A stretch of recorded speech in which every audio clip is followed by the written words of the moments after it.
July 2024, the anti-government protests that had been largely targeting the Nairobi CBD were to be diverted to the Jkia in effort to put more pressure on the government to institute Gen Z demands.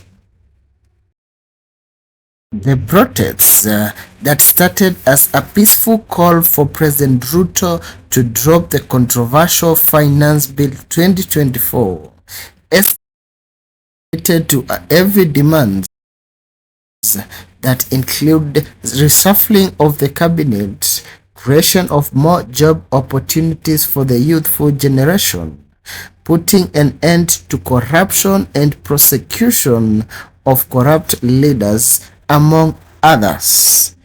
After nearly a month and a half following the President Ruto's promises to implement the Gen Z demands, which he manifested by dismissing members of his cabinet, the Gen Z still believe that nothing much has been done. Instead, they blame the president for playing games by recycling 6 of the dismissed CSs back to office. The Occupy Jkia campaign was to mount more pressure on the president to reconsider his idea of reappointing some previously dismissed CSs to office and appoint fresh faces who are well qualified and ethical leaders.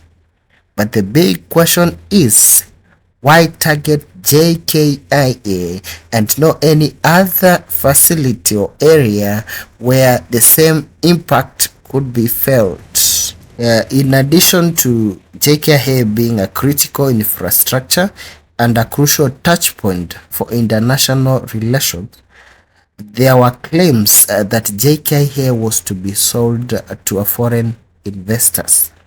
There have been stories circulating across social media platforms about a plan to lease the airport to a foreign entity for allegedly 30 years.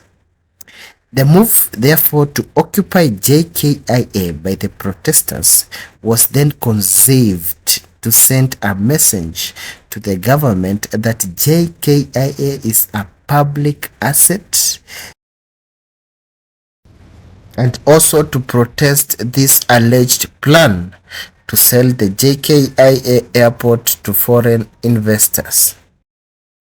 When he appeared before the Parliamentary Committee for Budget, the Prime Cabinet Secretary Musalia Mudavadi declared that the airport was not for sale. He dismissed these claims, affirming that there were no plans to sell the airport, and if there were such plans, the due process would be followed, which include endorsement by the parliament. However, these affirmations came after the protesters had already targeted to protest in Jkia facilities. Many leaders and stakeholders continue to call for dialogues and peaceful discussions to aid the demonstrations and allow President Ruto to implement the proposed reforms that will put an end to corruption, institute visionary leadership, and create more job opportunities for the youth.